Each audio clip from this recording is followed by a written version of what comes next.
හරියනම් වෙලාව පාන්දර 2යි. ඔයා මේකතු වෙලා ඉන්නේ VS එඩිසන් පවුල කට්ටිය ඉලෙක්ට්‍රිකල් ගැන කතා කරන VS ඉලෙක්ට්‍රිකල් YouTube channel එකත් එක්ක වීඩියෝ පටන් ගන්න කලින් මතක් කරන්නම් තාමත් VS ඉලෙක්ට්‍රිකල් subscribe කරලා නැත්නම් දැම්ම subscribe කරන්න. ඒ වගේම අපේ main channel එක VS එඩිසන් YouTube channel එක subscribe කරලා නැත්නම් ඒකත් දැම්ම subscribe කරන්න. හරි එහෙනම් අද අපි හදන්න යන්නේ මොකද්ද? අද අපි හදන්න යන්නේ බ්ලෙන්ඩර් එකක්. එහෙම නැත්නම් මික්ස් ග්‍රයින්ඩර් එකක් කියලා කිව්වොත් ඒත් හරි. ඔයාලා මීට කලින් දන්නවා අපි මීට කලින් හදලා තියෙනවා ෆෑන්, ස්ටෑන්ඩ් ෆෑන්. ඉතින් අද හදන්න යන්නේ බ්ලෙන්ඩර් එකක්.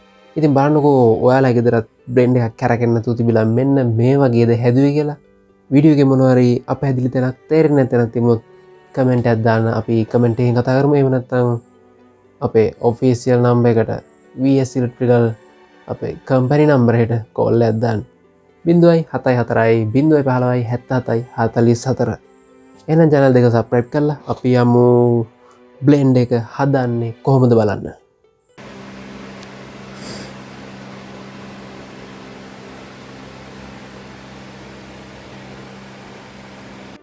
ඉතින් VS ඉලෙක්ට්‍රිකල් ප්‍රයිවට් ලිමිටඩ් අපිට රිපෙයාර් කරන්න ආපු අනිත් දේ තමයි මේ බ්ලෙන්ඩර් එක.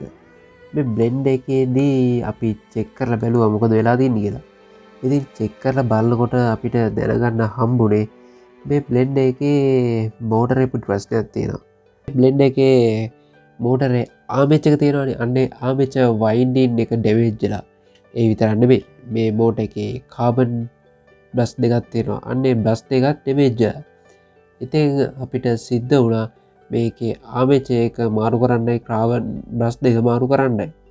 මුලින්ම ඉතින් මේ ඩැමේජ් වෙලා තියෙන මෝටරේ අපි එළියට ගන්න ඕනේ. එළියට ගන්නේ මෙන්න මේ විදිහට ස්ක්‍රූ ඩ්‍රයිවර් එකක් පාවිච්චි කරලා මේ විදිහට අපි මෝටරේ එළියට ගන්න ඕනේ. එතකොට ඔයාලා මේ දකින්නේ මේ මෝටරේ යන ස්පීඩ් තුනවා. ඔයාලා දන්නවා බ්ලෙන්ඩර් එක තියෙනවා ස්පීඩ්. අන්නේ ස්පීඩ් රෙගියුලේටරයට සම්බන්ධ වෙලා තියෙන ස්පීඩ් තුන තමයි. ඊට පැත්තේ තියෙන්නේ ඉන්ඩිකේටර් බල්බ් එක. ඉතින් මේ විදිහට අපි මෝටරේ ඉවත් කරගන්න. මෝටරේ අයින් කරගත්තට පස්සේ ඔයාලට බලා ගන්න පුළුවන් වෙන්නේ මේ විදිහට. ඊට පස්සේ ඔයාලට දැන් මේ පේන්නේ මේ මෝටරේ වයිටින් එකේ ඇවිල්ලා තියෙන වයර් කනෙක්ෂන් එකයි අපේ වයර් කෝඩ් එකකින් තියෙන වයර් කනෙක්ෂන් එකයි. මේකදී වයර්ස් මාරු කරගන්න බෑනේ. ඒකින්ද පොඩි මේ විදිහට සිම්බල් ටිකක් දාගන්න කල්පනා කරා. ලේබල් ටිකක් ගහගත්ත ප්‍රශ්නයක් නැහැ. ඉතින් ඔයාලට පැහැදිලිව බලාගන්න පුළුවන් වේවි කියලා මම හිතනවා. මේකෙදී ඒ අදාළ වයර්ස් ටික පිළිවෙලට තියෙනවා. අතන වීඩියෝ එක වැඩි වෙලාවක් කරා යන්න මම කල්පනා කරන්නේ නැහැ. මොකද මේකෙදී මෝටර් එකේදී ආමෙච් එක මාරු කරන එකයි කාබන් මාරු කරන එකයි ඔයාලට පෙන්වන්න විදිහක් නැති නිසා. ඉතින් ඊට පස්සේ දැන් අපි බලමු මේ වයර් කනෙක්ෂන් කොහොමද ආයි සෙට් කරගන්න කියලා. හරි විදිහට හරි කල බලලා එපෑ අපි මේක ආයි සෙට් කරගන්න, ඉන්ස්ටලේෂන් කරගන්න. ඉතින් මෙතනදී ඔයාලට මේ පේන්නේ දැන් අපි අලුතෙන් හදපු මෝටරේ. ඒ කියන්නේ අලුත් ආමෙච් එකක් දාලා කාබන් බ්‍රෂ් දාලා හදපු මෝටරේ තමයි මේ තියෙන්නේ. ඉතින් අපි මේ මෝටරේ දැන් අපි ආයි අපේ බ්ලෙන්ඩර් එකට සෙට් කරන්න යන්නේ. ඉතින් අපි බලමු කොහොමද වයර් කනෙක්ෂන් එක ගිහිල්ලා තියෙන්නේ, මේක වැඩ කරයිද, මේක හරියනවද, ඔන්න ඔය විස්තර.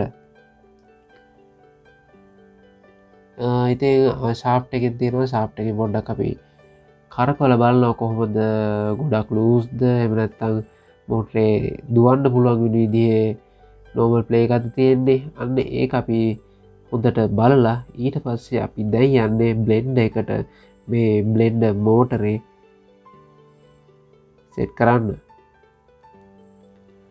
ඉතින් මෙතනදී ඔයාලට දකින්න පුළුවන් ඇති මම පොඩි ගැට විදිහට තමයි මට හඳුනගන්න ලේසියින්ද ඒක දාගෙන තියෙන්නේ. හොඳම දේ තමයි ඕන පොඩි ටේප් එකකින් පොඩි ලේබල් එකක් වගේ ඔයා ගහගන්න. ඊට පස්සේ මේ දකින්නේ ඔයා බ්ලෙන්ඩර් එකේ අපේ අර කප් තියන්නේ. අන්නේ කප් තියෙන තැනට යටින් තියෙන පොඩි රින්ග් එකක්. රින්ග් එකක් කියන්නේ මේක රබර් රින්ග් එකක්. මේක අනිවාර්යයෙන්ම තියෙන්න ඕනේ මේක. මොකද මේක ভাইබ්‍රේෂන් ඩෑම්ප් එකක් වගේ තියෙන්නේ. මෝටරේ ඒ තරම් කරගෙන වයිබ්‍රේට් එකක් සිද්ධ වෙන හින්දා මේ රින්ග් වලින් තමයි ඒ සිද්ධ වෙන වයිබ්‍රේට් එක අඩු කරගන්න පුළුවන් වෙන්නේ.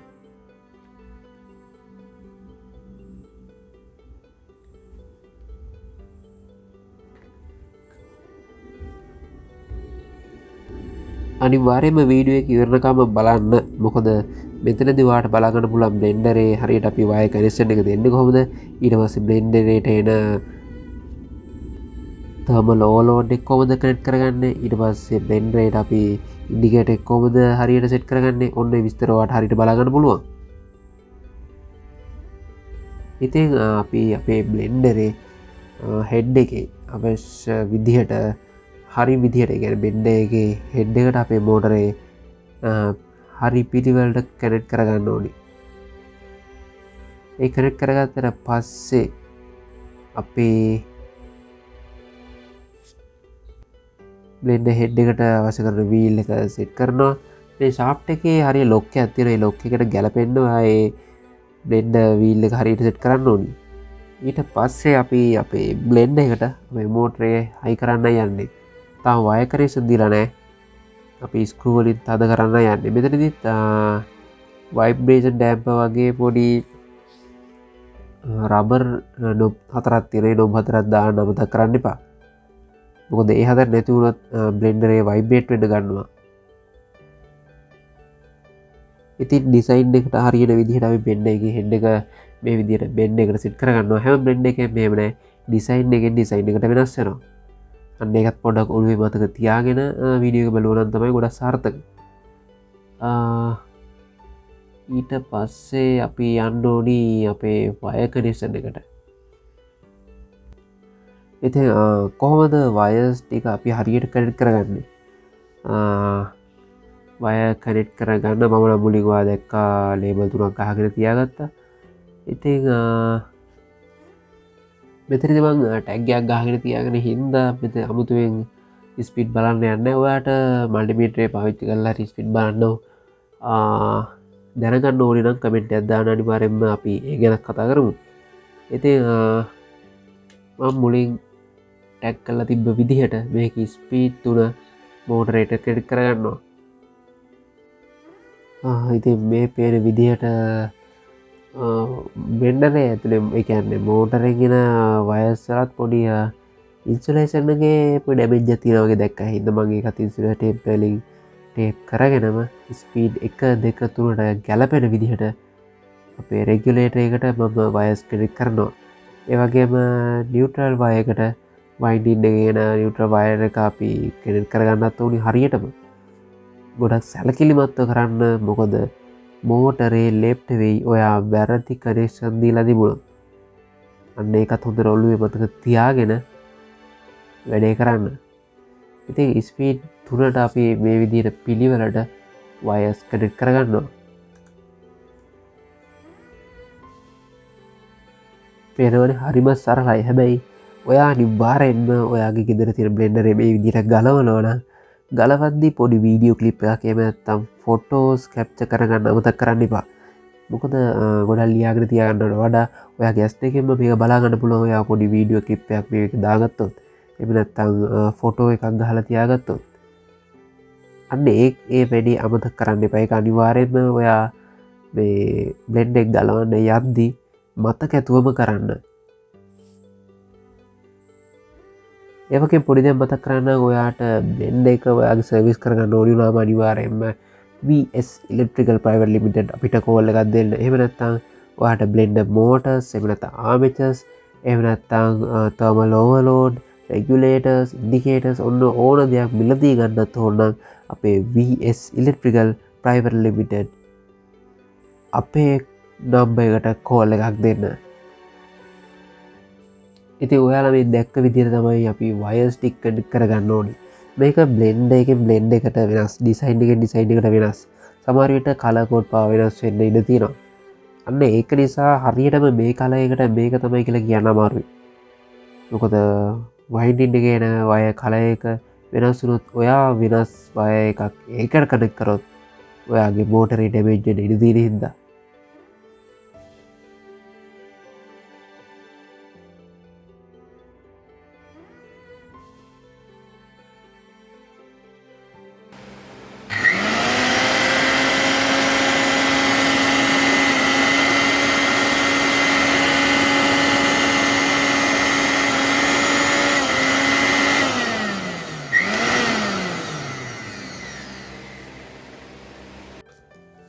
මොකද හිතන්නේ වීඩියෝ එක ගැන?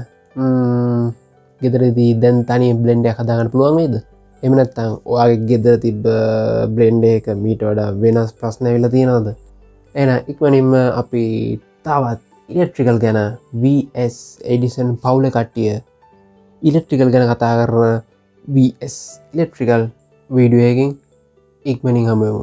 ඊළඟට එන වීඩියෝ එක බොහෝ දුරට අපේ මේන් channel එකේ, ඒ කියන්නේ VS එඩිසන් YouTube channel එකෙන් ඔයාලට බලා ගන්න පුළුවන් වෙයි.